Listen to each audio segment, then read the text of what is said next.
Well, quick introduction. I'm Jennifer. I'm the interim executive director here at CNG. We also have Kathy Jolie, and she is our member services coordinator. She's vigorously waving. And then we have Kat, who we will get to in a little while. Thank you, everybody, for coming. I'm so excited about this topic, and obviously, based on the response of registrants, a lot of you are excited about this. So, thank you for being here. We'll talk very briefly about CNG because I know that about 75% of folks who signed up are not currently CNG members. So, certified naturally grown is actually in our 25th year. We were started as a sort of response to the National Organic Program. In 2002, certified or USDA Organic became part of the federal government. And with that meant there was a lot more paperwork and higher costs for farmers. So a guy named Ron Kosla, who is an organic farmer in New York, started CNG as an alternative. And CNG believes that farmers deserve recognition for the work that they put in growing and raising food without synthetic chemicals and using organic practices. And CNG growers tend to be smaller operations. Now, that can mean a lot of things. That can mean urban farms, that can mean microgreens, and that could mean 10 or 20 acres. But generally, CNG farmers sell primarily to their communities or regions. We have certifications for mushrooms, produce and flowers, apiary, livestock, and aquaponics. And we consider ourselves a label, but more than that, we also believe in continuing education for farmers and a supportive network and marketing materials. So, how does CNG mirror organic? We are based on the original intent of the National Organic Program. Absolutely no synthetic chemicals, never any GMOs. We believe in sustainability goals like enhancing soil and ecosystems, emphasizing biodiversity. What's different is that we do have lower costs. Our annual dues are around $300 per year. We utilize a peer review inspection model, which means other farmers or ag educators or extension agents actually do the inspections. We don't have any paid third-party auditors. There's also a lot of less paperwork. So the paperwork fits the scale of the operation, right? National Organic Program, you have farms with tens of thousands of acres. And so obviously they need to do a lot of paperwork. They need to pay a lot of money. But the paperwork that we require really fits the scale of the operation. And as we talked about, it's primarily for growers who are selling into their communities or their regions. Thanks again for being here for today's class. This is part of our Business of Farming class. We have other episodes and sessions available on our website, and all of those are free for our members. We'll also have more coming up this fall and winter, so stay tuned to hear about those offerings. All right, we will do a quick welcome and introduction. Kat will present, and then we will have open Q&A. If you have questions specifically about certification or CNG, feel free to stay afterwards and chat, or you can also email us, and we're happy to do one-on-one phone and Zoom consultations as well. You should have received a link to the homeroom document. We'll also put it in the chat. This has all of the resources. It has a copy of the slides, and eventually, probably within the next week, we'll also have a link to the recording. All right, the Zoom rules, if possible, please show your face because we love to see faces. Also, totally understand that you might be busy doing something else and multitasking. We get it. Farming and farmers are busy. And please keep yourself on mute since we are recording. use the chat and just be respectful and open-minded. And again, if you have questions that are really specific to CNG, Kathy and I can talk to you on chat, or we can arrange another time to talk about that. So again, if you want to scan this code, or we can put the link in the chat to schedule a one-on-one, we'd love to chat with you all things CNG and certification. And at this point, I will hand it over to Kat. I have to say, I'm so excited for this presentation. I was a farmer for some 10 to 12 years, and I really wish I would have been able to hear this because I was your typical produce grower. We would grow about 50 varieties. And it's really, really difficult to manage, right? 50 varieties, especially when you're a newer farmer. The disease and pest pressure of all of those varieties, I often felt like I was never doing anything well. So I think Kat's message will really speak to everybody. So take it away, Kat. Okay, so what if diversification didn't mean adding new crops to your farm and instead meant doing more with the crops that you already grow really well so that your farm can feel more manageable, you can increase profits and reduce waste and sell more to those customers that you are already serving before you go adding new markets and new restaurants and new delivery routes because all those new enterprises take money and effort. So, for example, on my farm, my goal has been strategic diversification within this niche of salads. So that's where I focus on increasing average order value within that niche. So that's AOV, how much each customer is purchasing from me every time they visit my place of business. And then I also focus on adding value to what I've determined are my core crops. So in this webinar, we're going to talk about identifying your core crops for your farm. I'm going to give you examples from my farmlet, including failures, and I'm hoping that you'll walk away with a couple new product ideas, hopefully that fit within a strategic framework that we've laid out as we discuss what we're talking about today.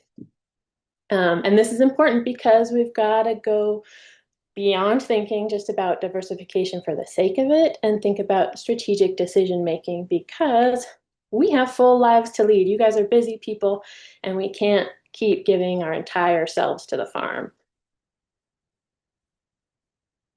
All right, so it's a good time to get a pen and paper handy for those people who aren't here in person. If you are here in person, your questions can go in the chat.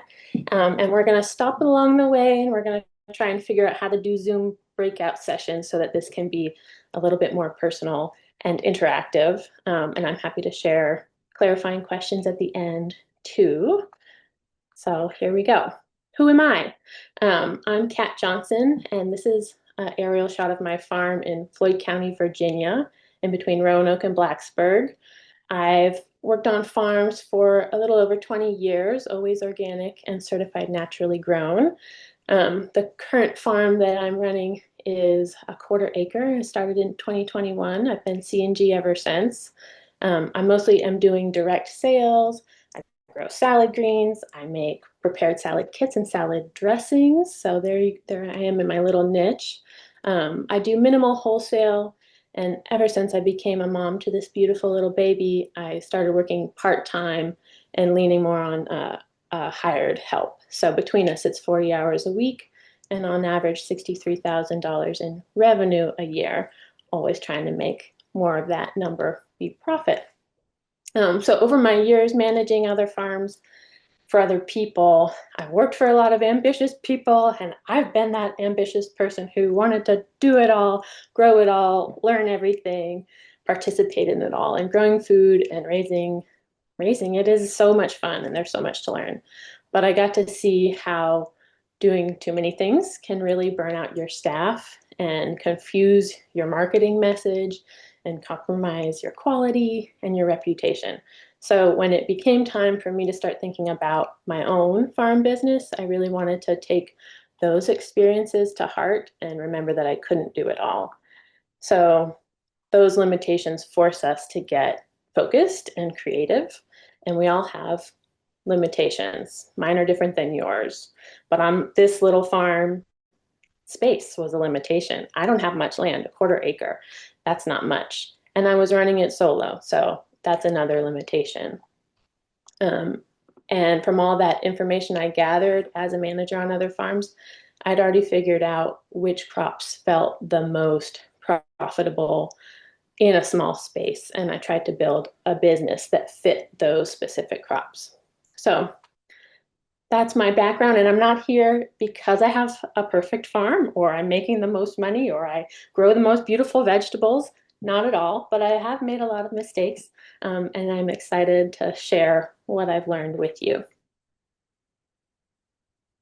So, the conventional wisdom is to have a diversified farm. And I think this is good advice, and I definitely don't disagree. It is key to farm viability. You don't want to put all your eggs in one basket, but without strategy, it can really lead farmers in the wrong direction. And a lot of you could be at different points in your career. Maybe you haven't started a farm yet. Maybe you're in startup phase. Maybe you're an established farm that's already doing the mega juggle of too many irons in the fire. Um, but I'm glad to have you here. So I don't disagree with any of this. I don't want to be a naysayer. Um, but what happens when you overly diversify? Your staff and your marketing message can be sent in too many directions. And you see negative effects on your labor force, whether that's you or your employees. It becomes hard to train and hard to move products efficiently. Um, and efficiency is everything for these small farms, like that's what creates our profit. It's what creates joy in the workflow so that we can enjoy our jobs and keep doing this. Um, for my farm, the land limitation wouldn't have allowed me to grow a little bit of every crop under the sun because if I had done that, I would have such tiny quantities of every crop rather than have lettuce at market every week of the year. And so I decided that wasn't beneficial. And it's another reason not to diversify.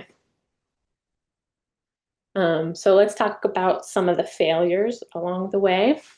Um, when I was first starting my farm, I started making some spicy mustard.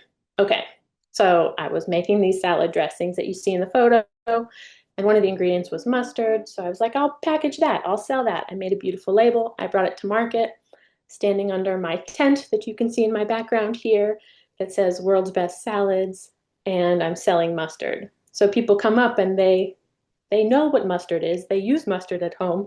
They want mustard, but they're telling me, so what do I do with this mustard? Do I put it on salad? And so I had realized in that moment that I had just confused them so much that they didn't know why I was selling it. So I decided to cut that idea and consider it a fail. Similarly, on a farm I was managing where we were trying to do cases of wholesale produce to a distributor, broccoli, potatoes, uh, things like that, going in large quantities to restaurants through this distributor, we decided we were going to grow flowers. Flowers are a great crop for some people. There's all this talk of them making lots of money and benefiting a small farm. But when we added flowers, what it felt like was sure, we were able to grow beautiful flowers, but once I had them, they didn't fit my current customer. They weren't accustomed to handling buckets of water. Their customers were chefs, and so those chefs weren't the front of the house people decorating the tables. So the customer I had was not looking for this new item and this new enterprise that I had grown. It was sort of like you're at the Mexican restaurant and you see sushi on the menu. You love sushi, but are you going to get it there? So I consider that a little bit of a mismatch. Um, and so what would have been better would be to focus on the resources, so those customers, and to focus on what is my niche, because when we go in so many directions, we're just not focused. And I want your farms to succeed. I want my farm to succeed. So we've got to find our niche. And this is a big part of what I've done building my business. And this is going to be unique to each farm and each farmer. For me, salad centric became my guiding principle, and that was based on market research. It was based on my skills and what I liked to grow and my preferences. And then again, my limited land base, that it didn't make sense to grow sprawling, long-standing, low-priced crops like squash or corn. Um, but how do you find your niche? I think you should ask yourself some of these questions that are on the screen. Um, and what's really interesting is this Pareto principle where they say that 80% of your farm income comes from 20% of your crops. So if that were true, then could you only grow the 20 and be really good at it? Could you grow and sell more of that? Like, what's stopping you from focusing on those 20? Those 20% are probably what I would consider your core crops. So as we think about this idea of core crops, I want to do our first breakout session prompt. And as we break out, let's see how many people are in this group. I can't see that right now, but we're going to talk about, do you already have these core crops? So what is popular? What is high demand in your market? What do you know that's making money? So popular, profitable, and what are you proficient in? What do you have the skills and the resources to grow well? And if you're at home, you can write these down, but we can also brainstorm with each other in a breakout room and talk about what we're growing and what might be our core crops.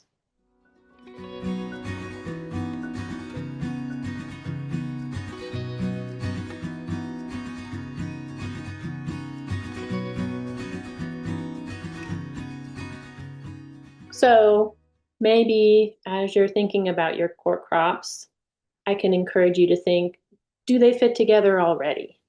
Are they cohesive? Are you the storage crop person? Are you the medicinal herb person? Are they fitting together naturally? And can you say, this is my niche. I'm going to hang up my sign and be the best in this niche. And if not, you might have some challenges. But as we think of those core crops, I want you to think about how can we grow and sell more of those crops, because maybe you think you're growing and selling as much as you can, but I want you to grow and sell more of those so that you can have more profitability, do more of what you are best at.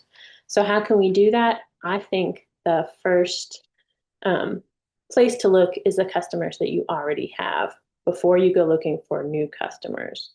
Um, Selling more to these customers is going to add more to your bottom line than having to seek out a new market and a new delivery route and a whole new booth setup or new delivery employee.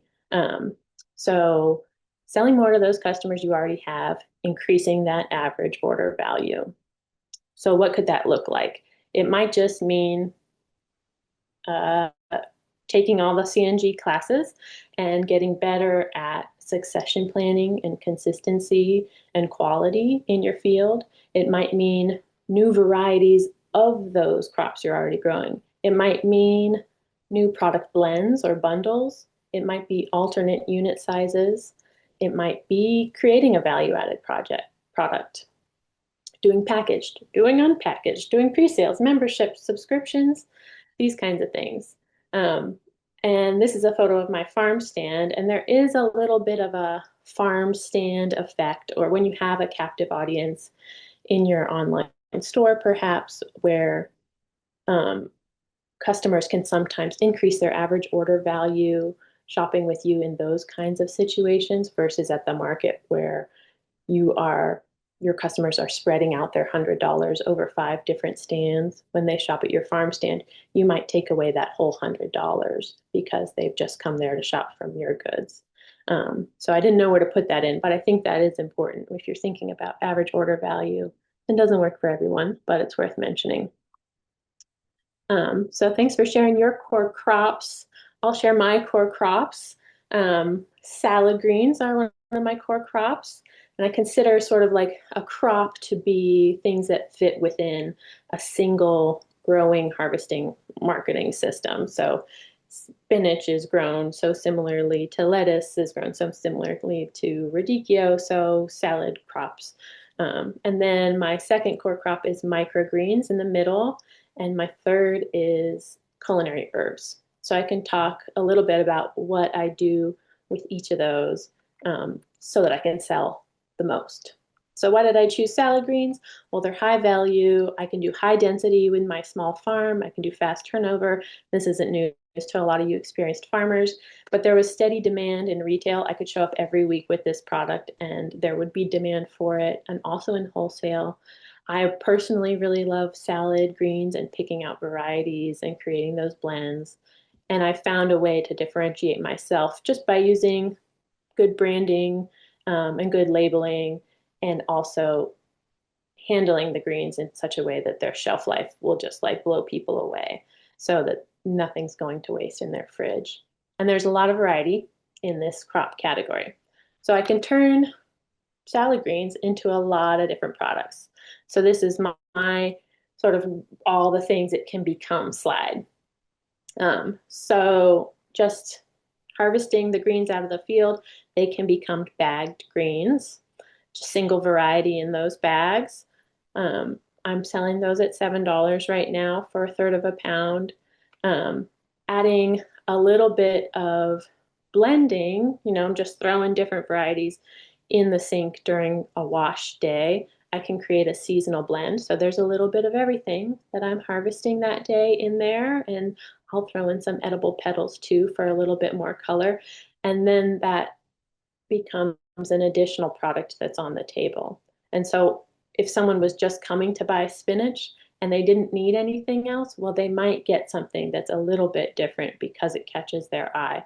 And they might not buy two spinaches, but they'll buy two different seeming things. And so having that on my table has helped with that average order value. And then there's different customers that will respond well to convenience. So going into adding more handling. So you can do a bunched green with some types of greens. You can offer them bunched too. If I had a ton of spinach in a certain week, I would put it in my seasonal blend. I would put it in the bags. I would offer it bunched. It would be on multiple parts of my market table so that all those different types of customers would hopefully find it and come buy it that week because I've got to move it. And then we go to chopped greens. So this is a little bit of a value add where I can offer kale chopped. So other vendors might only have it in bunches, but I can offer it in chopped. And then further processing, you can see an example of my prepared salads. So those are coming with a dressing, with veggies, with microgreens, and a lid, and sometimes a fork.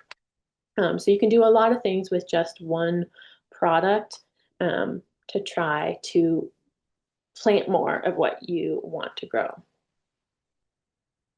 And we can look through the next slide. So this is Radicchio Castelfranco, $3 a head, sold that way.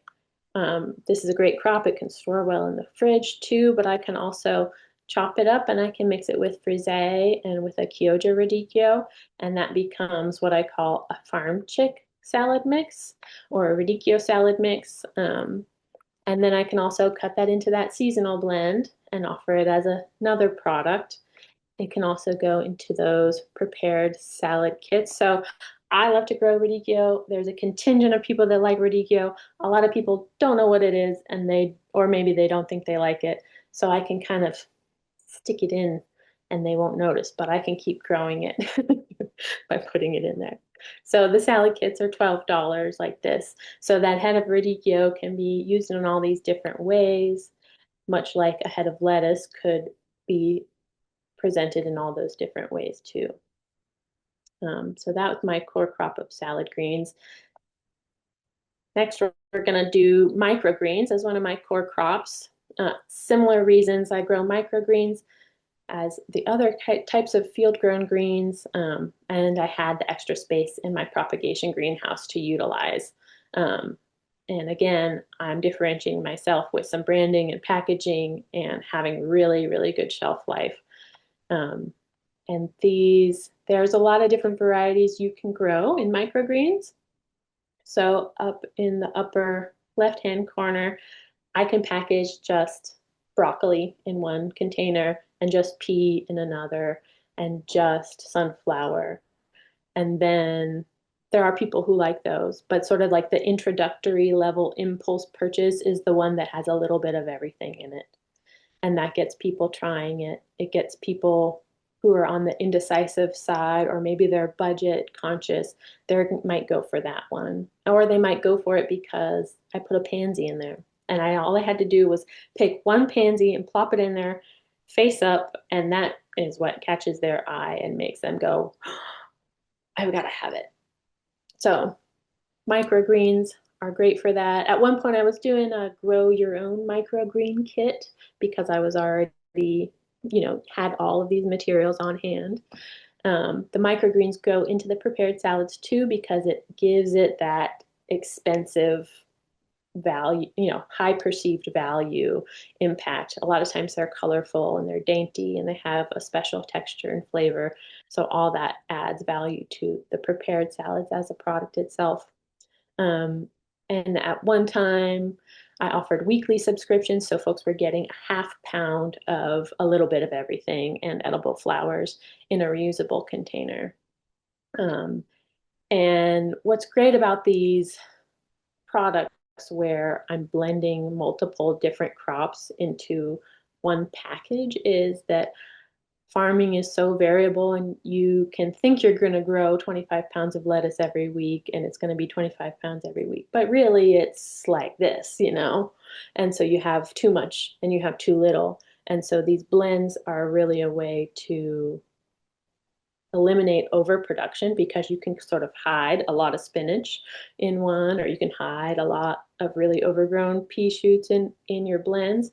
And if you only have a little bit of another thing, well, that can still be represented. You just won't be as heavy-handed in the blending. So I've seen it be a really good place to eliminate waste. And when I'm adding those flowers, I'm kind of guaranteeing that that product is going to sell. So I don't want to glance over the power of flowers in my business. So I dedicated some slides to share with you about why I love edible flowers, because of their color. It demonstrates to the customer that your product is fresh and was just harvested because that flower is not wilty.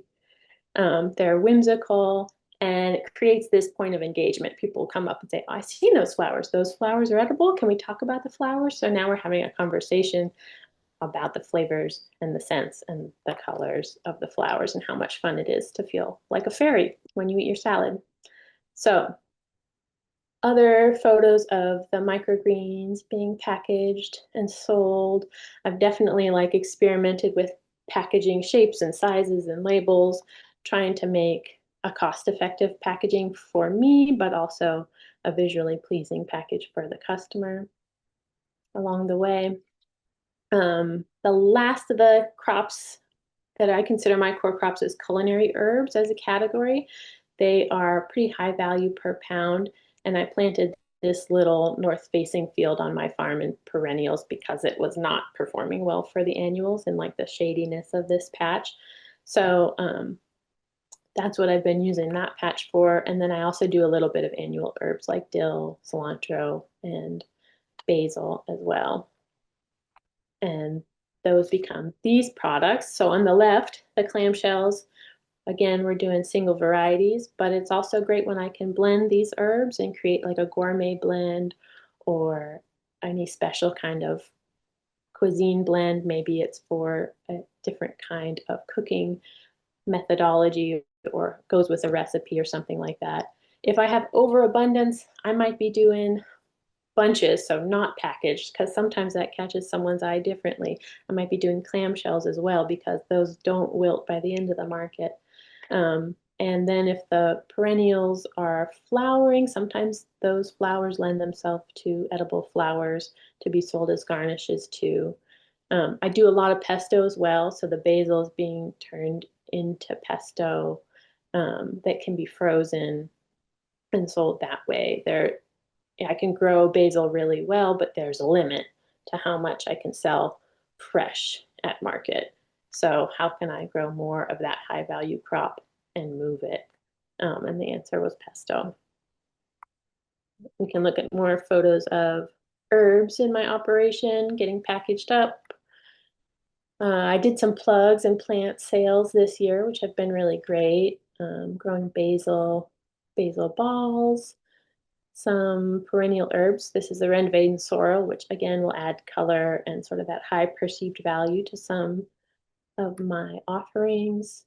And here are the herbs displayed at market. So I like the idea of people sort of like in their brain knowing what to come check my booth for when they have a shopping list. Like, oh, I need French tarragon. Which booth am I going to check? I want them to know, check with Kat. Kat's good at growing greens. She has a big herb display. That's where I'm going to check first. And I think that um, that's true for all of these core crops. So they know to check my booth for really good greens, for herbs, and for microgreens before they go anywhere else, which is great. So next activity, um, give me a thumbs up if you liked the breakout session idea. We can do that again. And so this activity, the prompt is think about just one of your core crops. What other products could you make it into? So using sort of inspiration from the examples that I shared, could you sell more variety, add more convenience, create new product blends, sell alternate units? How can you grow and sell more of those of that one specific crop? And I just want you to throw it all at the wall. Your exhaustive list. Don't try and filter good from bad idea. Your fellow farmers in the chat can also throw ideas at you, and we'll just get them on paper.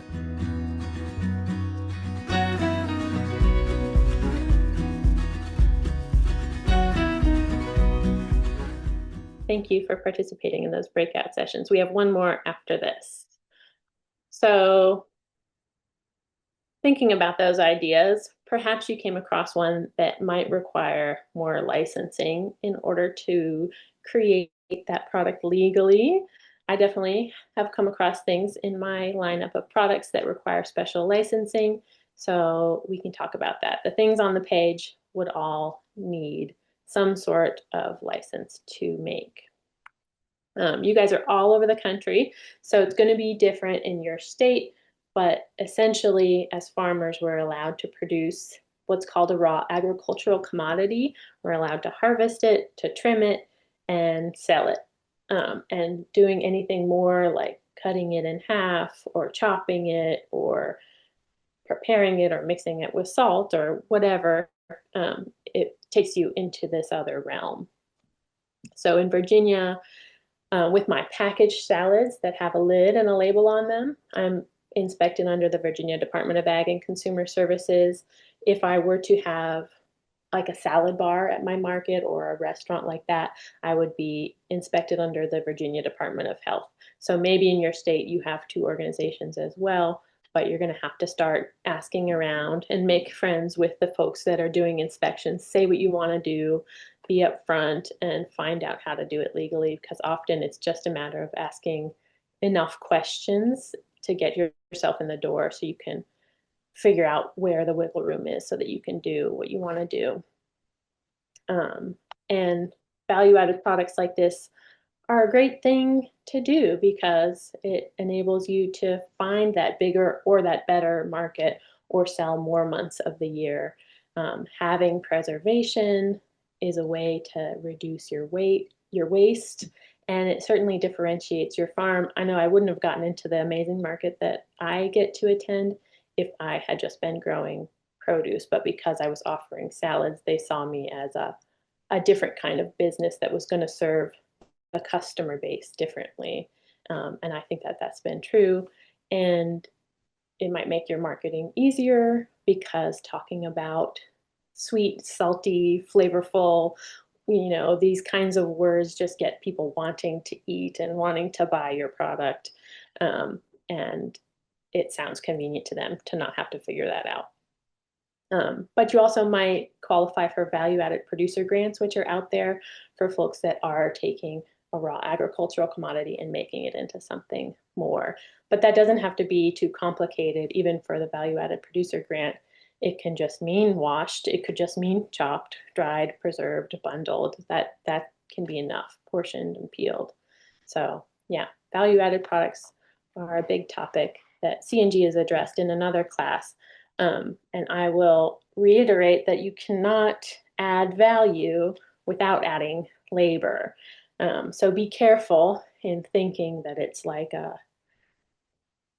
slam dunk, like you got to figure out the who's going to make this, the what are they going to make, where are they going to make it, when are they going to make it. This is the beginning of August on your farms, and you guys are busy, so you know how much space and margin there is with your time and human resources. And so you've got to make it work within everything else you're doing, or you got to drop stuff. Um, and I will say that as I have started doing value added products, I've been adding value to what I consider my best crops rather than adding value to the things that don't sell or the things that are blemished or the things that are seconds. And this is sort of my pet peeve is a lot of folks want to add value or create value added products from seconds. And it sort of reminds me that, well, you've got to think of your time, because trimming off the bad portion of the pepper takes time. So versus just chopping the top off, getting the seeds out, and putting it in the food processor, when you're using seconds, you have to think about, is that worth the time investment? Because I want to bet you guys are rich in crops, but not rich in time. So I think if you have seconds and you want to see them utilized, you could put them on discount, but maybe creating value adds out of them isn't the right choice. Or having to process small quantities after you come home from market just because they didn't sell.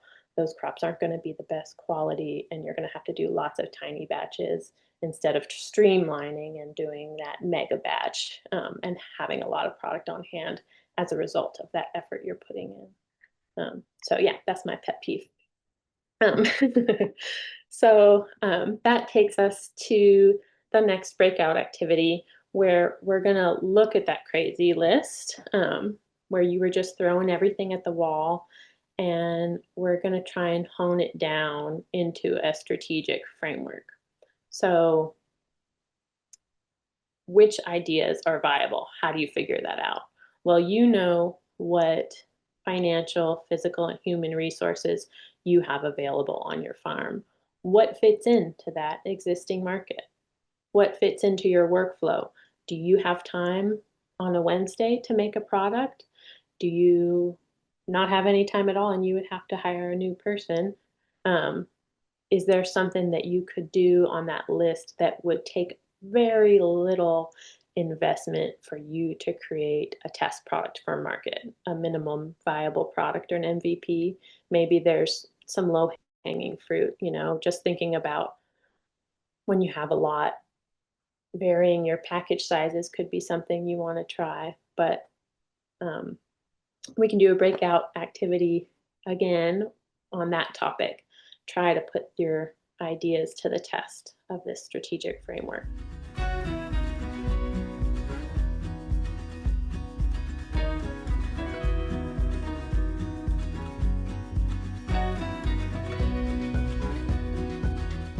Okay, feel free to plop those ideas that you felt pass the test of your strategic framework in the chat if you feel like there is something that's you're going to give a try. If not, no worries. At least you got your brain churning with ideas. I'll share a little bit about how this has changed my farm. And I'm actually going to go ahead and share some farm numbers which is vulnerable to share. And you guys already know I'm not making millions on the farm. So I'm just going to go through sort of my top line revenue for each of these core crop categories. And I do have some data on the greens and the herbs, at least, on what adding value allowed me to do as far as adding even more to my top line revenue. So in the greens category, in 2025, I did 10,500, and in herbs, I did 3,000 in total sales. And microgreens was 7,500, and I don't have differentiated sales for those. But we'll talk about the greens and the herbs. Um, when I turned those greens into salad kits and turned those herbs, basil specifically, into pesto, I was able to add 18,000 more to my top line revenue. So that was significant for the scale that I'm operating at. And it enabled me to grow 300 more pounds of greens and sell 300 more pounds of greens. It enabled me to grow 60 pounds of basil instead of just a partial bed of basil and sell it. So that is the impact it's made from my farm, even on my tiny scale. So I'm going to summarize that farming is hard, and it's hard to have a profitable farm business. And I hope this helps you think creatively and be inspired and maximize the incredible effort that you're putting into your farms. And I hope you continue to be the best at what you do. And thank you guys for participating today. That's my presentation. Thank you so much, Thank Kat. That you. was incredible. And now, if anyone wants to stick around for some Q&A, I know we have one in the chat that I wanted to read.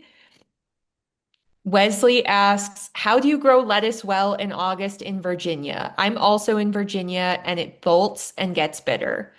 That's how it was for me in Iowa too. So I'd love to hear your secrets, Kat. Yeah, it is very challenging. You know, every summer is a little bit different. I have set up the farm with automated sprinklers, and I got enough shade cloth that I can cover one bed at a time so that I can maybe buffer the heat on those really intense summer days and just try to keep planting. And it can be really discouraging and it can look like crap and it cannot work, but sometimes it can work. I think aside from growing lettuce in August well, my advice is to try and store lettuce to harvest it when it's plump in the morning but dry. You can get 2 weeks out of it, and sometimes that can help bridge a gap you have in your lettuce.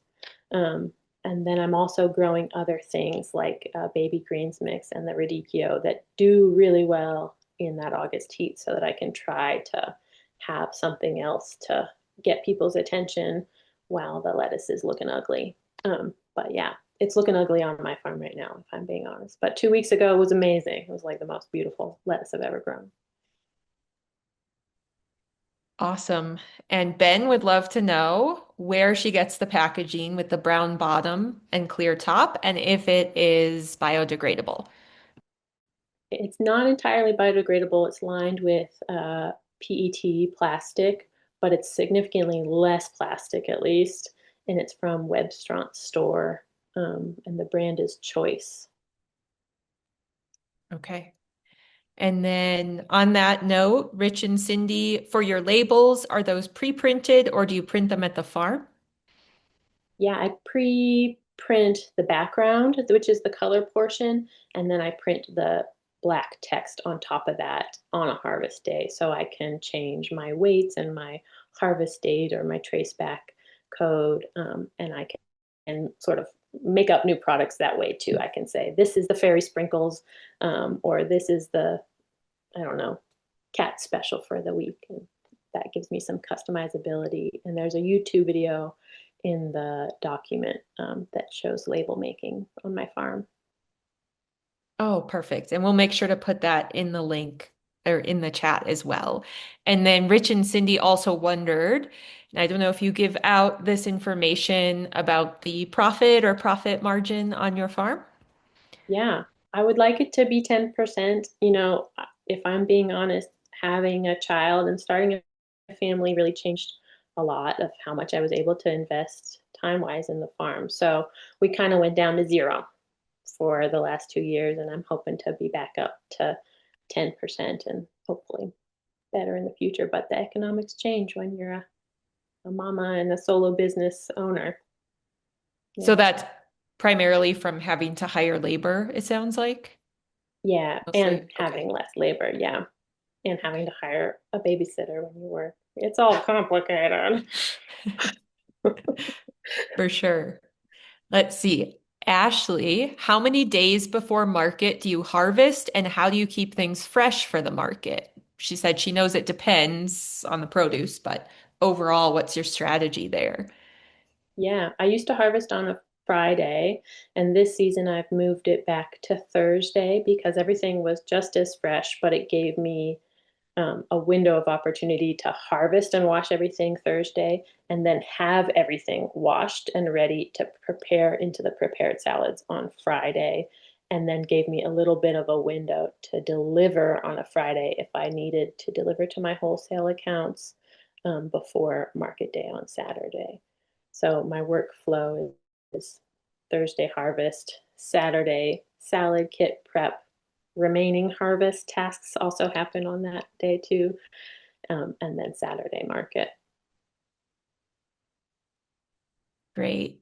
And then I have a question. In the breakout room, you brought up the fact that value added can also mean on-farm events.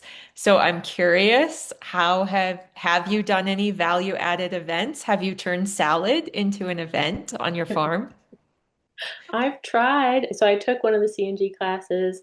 Was it last year or this year? I don't remember, but they brought up that idea that value added could mean an event on the farm. And so I've tried to offer some one-on-one events or group events, and they've been successful. And I'm offering a U pick in my tomato tunnel now because I have a farm stand there and people can come and pick their own tomatoes.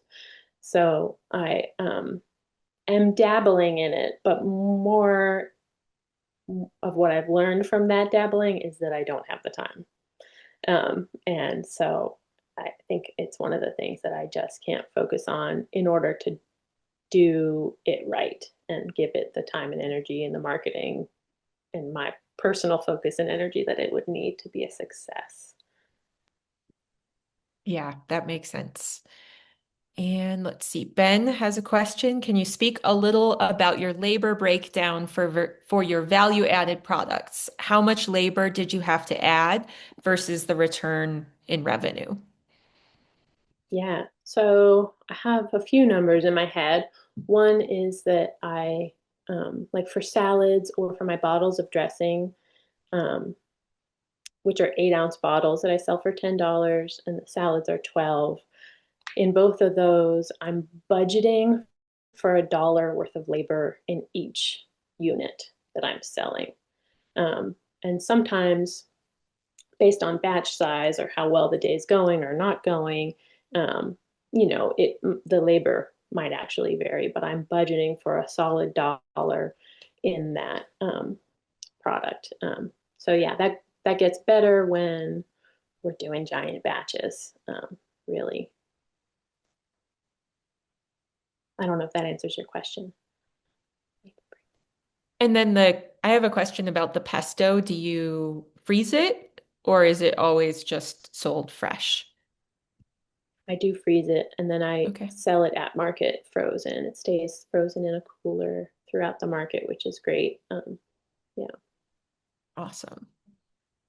I love what Rich and Cindy put in the chat. Your restraint in putting boundaries on your business so it's life-giving and supports your priorities is inspiring. It's hard to do, man. It's so hard to do because, I want to make people happy and I want to say yes to everyone. And it can Yeah. feel like crap to have to say no a lot, especially to things that you want to participate in or you want to provide.